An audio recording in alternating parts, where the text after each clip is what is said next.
welcome to our Beginners Academy presentation tonight. It's a portable antenna shootout using Whisper, and one of our Zoom participants visiting from Canada, Chris, VA3ECO, and myself did a shootout this weekend. It was at Chris's suggestion. Let's see. And we'll move on. All right. Well, the antenna shootout was at the February 3rd Sampson, Alabama rocket launch. And the rocket launch is on a sod farm. And it's a awesome location, obviously, to launch rockets, but sometimes we combine some radio. And so here we are, or there I am. And so the shootout involves two antennas at a time. I'll go into that. I'll just introduce some antennas we used. I have a Soda Beams 40, 30, 20 band hopper link dipole. And the link dipole is nice because you can change bands by connecting jumpers on the wire. And so in this case, we were just using it for 20 meters. The diagram shown is not exactly the antenna I use, but the principle's the same. And the length of the dipole and also the wavelength is based on what jumpers you have selected. So I like it. I use one support, so I have it usually set up as a inverted V. And so that was one of the antennas that I brought for the shootout. Another antenna is the Alex Loop Mag Loop. I love this antenna for its portability, and I make use of it for POTA activations and doing rapid deployment amateur radio. So I'm very fond of it. And Chris, his go-to antenna is a quarter wave vertical with two elevated radials. And Chris, would you like to say any more about your antenna there? Yeah, just in case anyone was wondering exactly what it is, it's there's a number of things you can use, but in this situation, in this picture, and also last Saturday, it's the MFJ 1979. So it's I don't know what it sells for down here in the States, but not much, like $70 or something. And it's a 17-foot telescoping wave. Do you know how much it is, Frank? $49. Is it $49? Wow, that's a good price. And it collapses down to about 3 feet, but stretches up to 17 feet. And it's made out of pretty good metal. And then at the base of it, I've got, I think I've mentioned a few times to this group, it's the SO239 to a 3/8 by 24-inch thread that this thing screws onto, much like the ham sticks. And that's, you can pick it up at most of the big truck stops where they got the CB radio parts on the back wall. They're like 10 or 15 bucks if that. And then the two alligator clips from Walmart and the speaker wire going out each way. Both of those are quarter wave radials, so those are 17 feet as well, one going one way, one going the other.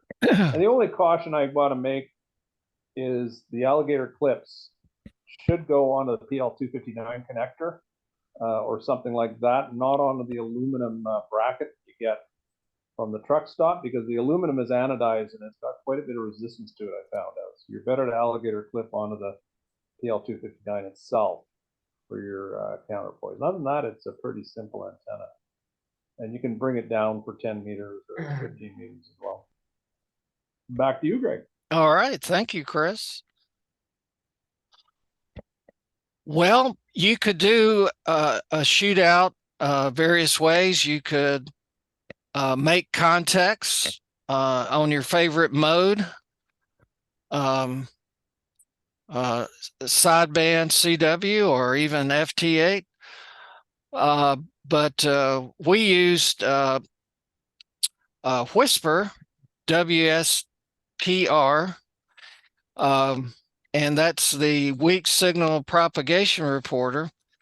And it really was designed to do just this kind of thing, study and propagation.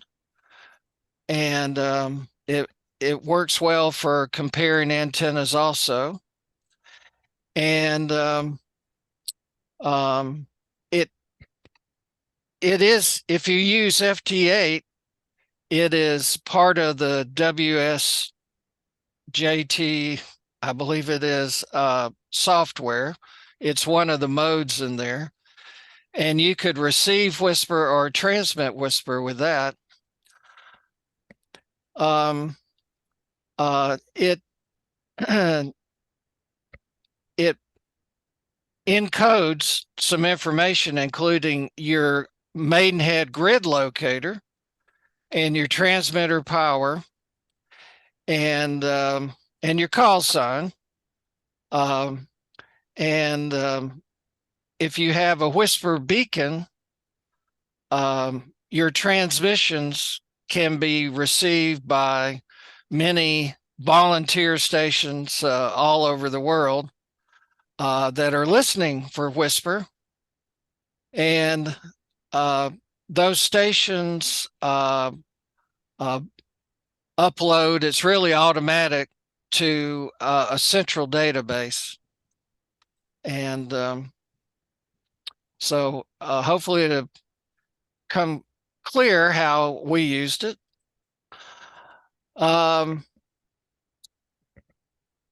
When the beacon transmits and it's received, I call that a spot.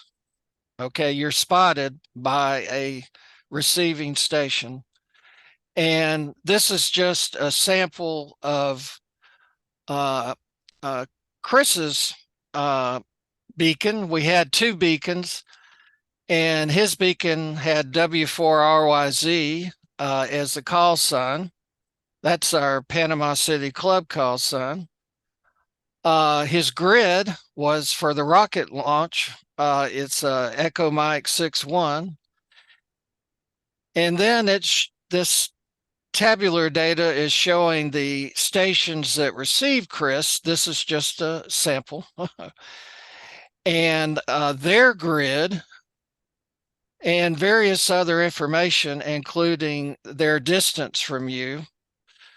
So this kind of information could be used in many different ways, and we decided to use it for our antenna shootout. I'll mention that there's several websites that can access the Whisper database. The one I like to use is called whisper.rocks. And that's, so if you type that in, you'll go to that website, and it lets you search based on some criteria, and it returns results from the database. It will also give you a map, and this map was of Chris's signal from his vertical, and it was received in the United States, Canada, Central America, Europe, and Australia. So So it was really getting out. Uh, for a whisper beacon, I have two Zachtek whisper desktop transmitters, and they're awesome. Um, and they can be set up to beacon on one band or multiple bands. And you can set up the timing of it all. And once you set it up, it will run without a computer plugged in. And it has a GPS built in. So there's a connector for a GPS antenna. And from the GPS signal, it figures out your grid. And also, it uses the GPS signal for timing. If you have a whisper transmitter, uh, it needs to transmit on an even minute to be synced up with the system. Okay. This transmitter, you can change the power, and the maximum power is 200 milliwatts, and that's what we use. So we had two of these, which is handy for a comparison. All right. The beacons were on the 20-meter band at 200 milliwatts, as I mentioned, and I'll call it a test or shootout was Chris's quarter wave vertical versus the Alex Luke mag loop. It turned out we had it set up for about an hour, and his call sign was W4RYZ, and mine was N4KGL. And our beacons were set up to beacon every 10 minutes, but just how we started them or whatever, they weren't transmitting on the same at the same time, which it's advantageous, and you'll see on the next test, to have them synchronized, but they weren't. But they still gave us some useful information. All right. Well, our second test was between Chris's vertical and my Soda Links Soda Beams link dipole that I mentioned before. And we let those run for 2 hours. And fortunately, they were transmitting simultaneously. So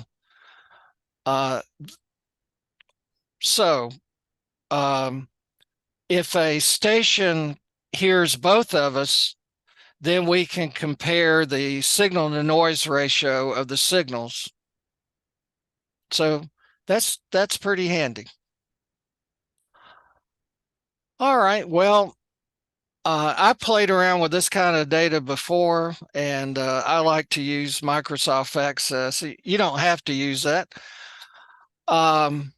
So I captured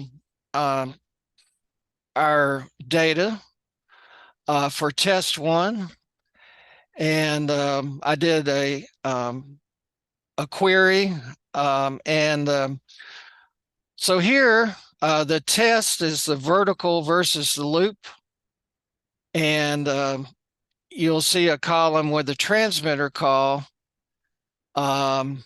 which I call it a cycle. That's when it was transmitting. And the transmissions are 2 minutes basically.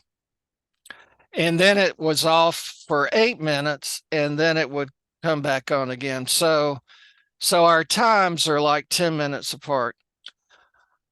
All right. Well, I decided to, for each cycle, to sum up the number of spots. which is an indication of how well the antennas are working. So there's the count of spots column, and um, I've got it sorted in descending order. So the vertical had 79 spots. That was the maximum. And then on down the list. And as you can see, um, uh, Chris's W4RYZ vertical was getting more spots than the magnetic loop. So at the bottom is the count of the spots for the magnetic loop. So that's a good indication that that the vertical is reaching more stations. Also, I've got the maximum distance. WhisperNet just calls it K, so I believe it's kilometers. So there's a column. So for a particular cycle, that first one there, the maximum distance was 3,340 kilometers. And the average distance of all the spots on that cycle for Chris's antenna was 1398. So it'd be nice to look at this data in a graph. I don't have that, but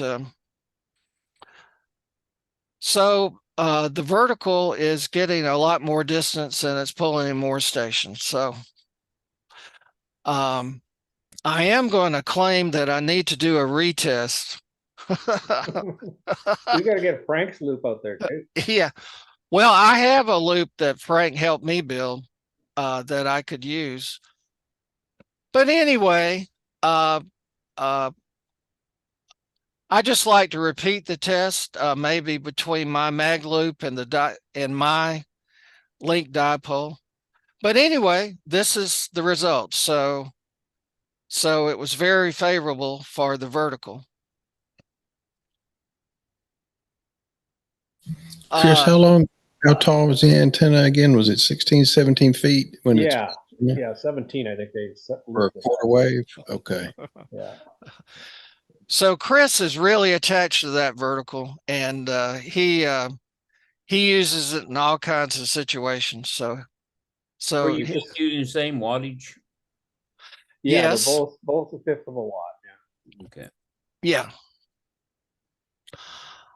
All right. Well, so we stopped the beacons, and I had brought that link dipole. So we kept the vertical on W4RYZ and set up the dipole and put the N4KGL beacon on it. And here's the data. It's the same kind of data that we reviewed before. I'm going to have a summary of this data a little later, but Chris, the vertical performed well, but it was a lot more mixed. So we'll see that the vertical had an edge, but the dipole was in there, and you can see that distance there. You know, they always say that verticals are good for DX. Well, Chris was getting the that 15773 is probably Australia. So he was getting the DX. All right. So in effect, we really made hundreds of contacts that we can use for the comparison. Of course, the numbers will vary what time of day you're operating, things like that. The propagation changes and the geomagnetic conditions change. But it was a pretty good day for DX. All right. Well, as I mentioned, the whisper data, when it's received, it's assigned a SNR, signal to noise ratio value. And this table does not show the values, but it shows the difference. Okay. So the values are, like, it may be 2 and then -2, and it goes all the way down to -20, -22, so forth. So I'm not showing you all that raw data, but what I did was for a simultaneous reception by a station of both the vertical and the dipole, I took the signal and the noise values, and I said, let's take the W4 RYZ minus the dipole. Well, a graph would be good here, but actually it's kind of a bell-shaped curve. Okay. And with a surprising result that basically sometimes the vertical was better, sometimes the dipole was better, but if you averaged out the deltas, they come very close to 0. So strength wise, not too much difference. Not too much difference. So in fact, the vertical beat the dipole 132 times. They were exactly equal 30 times, and the vertical was less than the dipole 130 times. And the average of all those deltas is 0.04. Oh, wow. dB. Very close. It's very close. So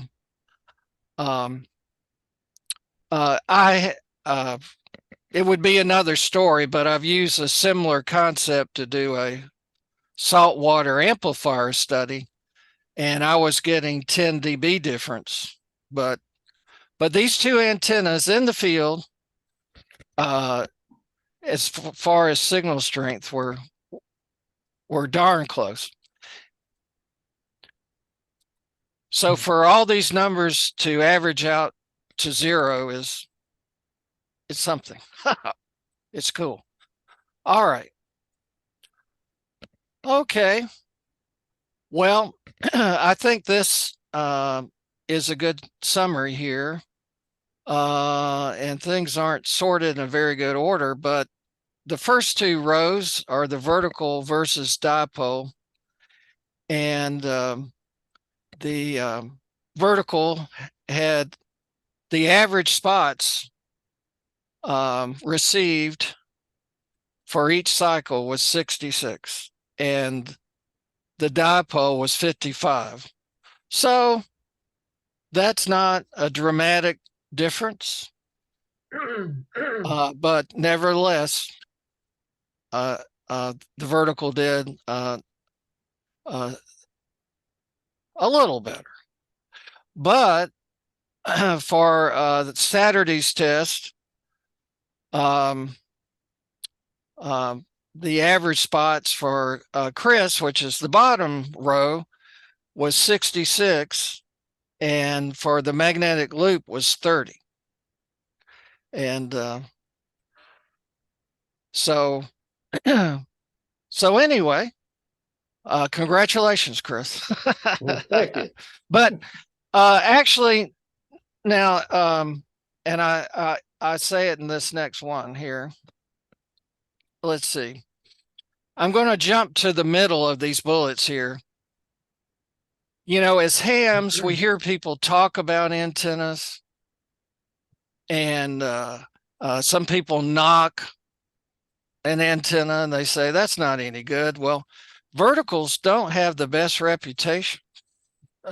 So frankly, in my mind, my default ranking over the years, not based on any data, is well, you know, the dipole is number one, the vertical's number two, and the mag loop is somewhat of a more of a compromise, and number three. But our shootout results, so for Chris's particular vertical, you know, it beat the dipole and the mag loop. So I'd have to recalibrate. Of course, this is just one test, but you know, this is what we learned. We could do more testing. So I'm recalibrating. I've used a lot of verticals. It's just what you have in your mind. Since you don't have any data, you just have, you know, some concept in your head. So the bottom line here is these Zachtek beacons are ideal for antenna shootouts, I feel. The vertical had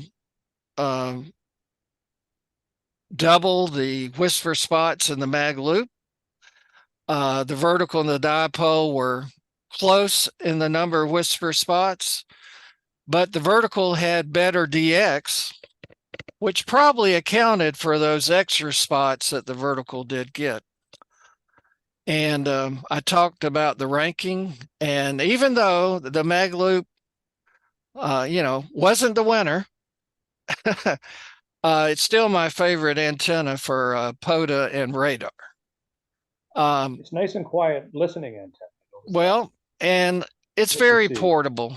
You know, all these are portable antennas, but it's very portable, and you can set it up in just about any situation. So all these antennas have their pros and cons, and actually any of these antennas, the vertical, the dipole, and the mag loop, would be awesome for going out and doing POTA.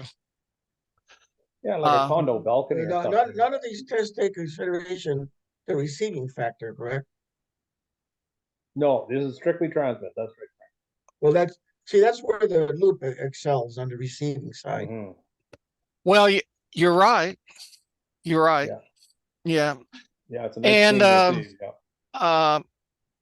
I keep making excuses. If I didn't quite have the mag loop tuned right, you know, that may affect the results. That's why I'd like to do another test, but the next test may show exactly the same thing, and then we'll know. I'd like to mention about the Zachtek beacons are a really great tool. However, you don't necessarily have to have one. In fact, Wes, overseas, I did an email with him just in the last couple of days, has been playing around on 40 meters. He's trying to decide of what antenna to put up there, and he's got two going. And you can do it with your own radio. Dial the power down, do one antenna for an hour, and then, you know, set an alarm, do the other antenna for an hour, and then switch back to the first one. And you can do it with your existing equipment, and that's what he's been doing. I forget what he told me his results were, but I told him about tonight. He said he would love to come, but he's tied up doing something else. But I imagine he'll be reviewing the YouTube video of this. So hi, Wes. Yeah. I've had people use loops for reception and a beam or any other antenna for transmission, and it works out well for them. Yeah, especially some radios like my old TS2000 got an actual input for reception, so I don't even have to fool around with relays. It's all there. There are a lot of ways to do things. There's a lot of gear. There's a lot of choices. this just happened to be what we used for this. Does anyone have any questions or comments about our shootout? No one was harmed in the No. shootout. No humans were harmed. How about any of that sod? Was any sod damaged? A little bit. Yeah. Well, we Well, we poked a we few were holes in the using sod. blanks, so you know, so it was all good. I do have something a little extra to show. Actually, here at my shack in Dothan, in the yard, hanging from the pine trees, I have a 130-foot infed that I'm just in love with. And I've done contests with it, but sometimes I wonder, you know, would a vertical, you know, give me context that maybe the infed wouldn't. So no. I think if your dipole was 5 or 10 feet higher, you would have beat me. And if you're on a tall pine tree with an end fed, you're basically like what Dave used at Winter Field Day, Frank. That he was bringing in Europe and all kinds of stuff with that one that you guys shot up in his tree there. That was a wonderful antenna. All right. Well, I'm going to share a different screen, I hope. Let's see. Can I share something, or well, what you got, Frank? Talking about Chris's setup, which is great, but I made this gadget here out of this is 7/8 thick plexiglass, and I made it so you could put this whip that Chris was talking about, and that goes up 12 feet. You can put it here like this, and then take another one and put this here, and it would be equal to him having that wire sticking out. So you could have it like this. And then these are the connections here. You can stick this right into one of those LDG balance in there. And then this thing gets mounted on top of this tripod here. Yeah. And now if non-inverted L. Well, it could be mounted this way as well. Or you can just take one, and then you could take this here, and then use all these wire here as radials, or you can just take one wire and stretch it out like Chris did. So this is all a combination of all of that in one package. When all this is all folded up, it all fits. It all fits into this bag here. It all goes right in here. There you go. And that includes balance.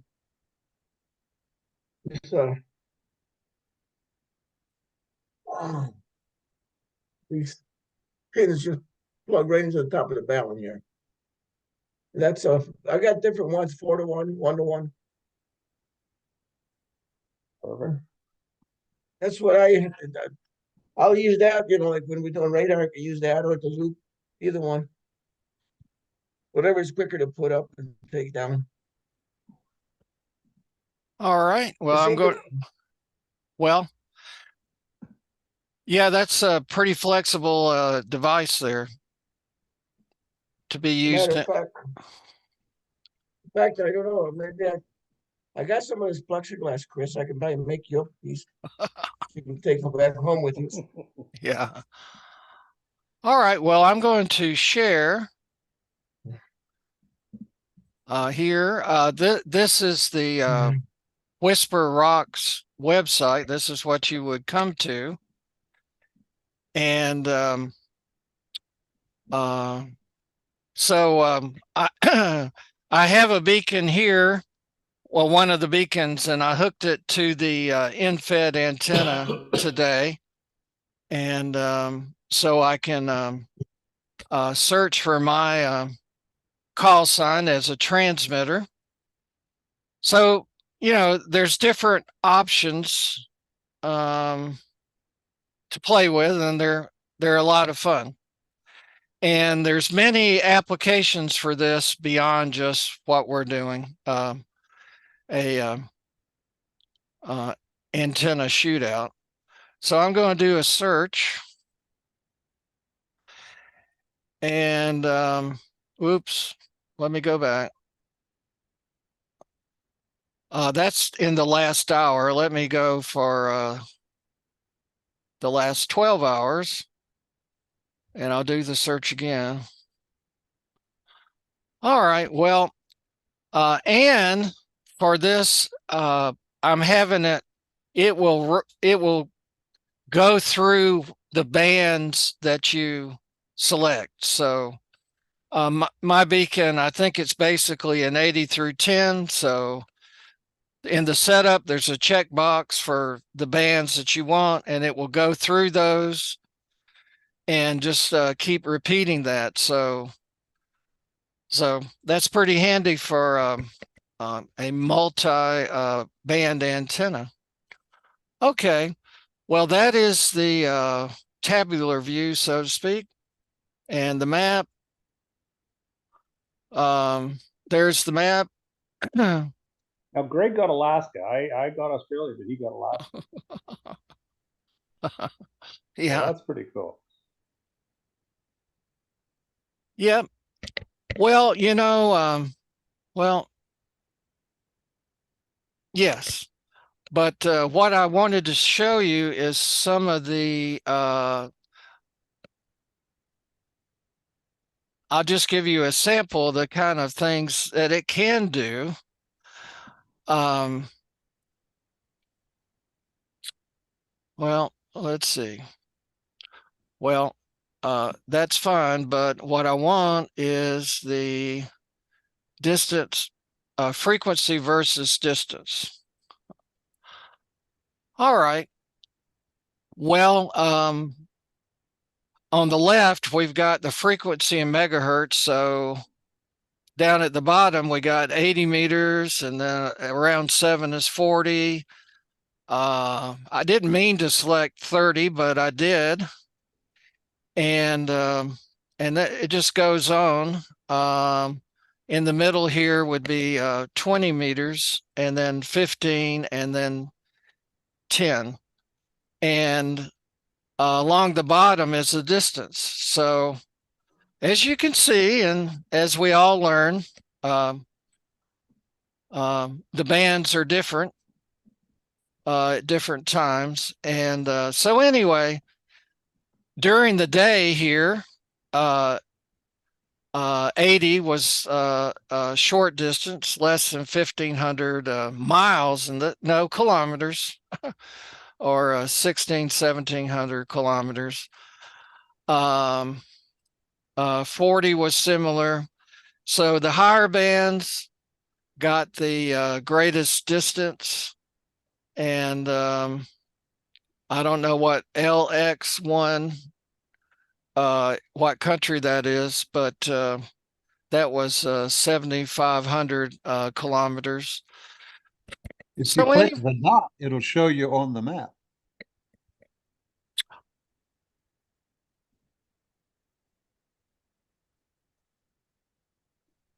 Well, looks like Oh. Belgium, maybe. Yeah. Yeah. That's a powerful little website, isn't it? It is. And if I can get back, let's see. All right. Unclick the dot. All right. Sounds like Bill's been here before. Yeah. Okay. Yeah, he's an expert on dots. No, well, no, I've never seen this before. I'm intrigued. But, Really? the directions said to click on a dot and it'll show it on. Well, Oh, you're very one of these good. guys that I know nothing about read the manual. All right. Well, there are a lot of other things to select, but based on what you want to figure out. Some of these are very useful. And this looks pretty crazy because there's all the bands in it, but it's a signal to noise ratio. And you can see there's signal noise ratios way down to minus 34 dB, which aren't very good. But you can see the larger ones, and you can check out what band it was on and so forth. So on you, sorry, Greg. yes. I was just going to say, and that's something to consider. Like if you look at the average SNR there, let's say arbitrarily minus 20 dB, you're putting out a fifth of a watt, right? But at minus 20 dB, people are hearing it.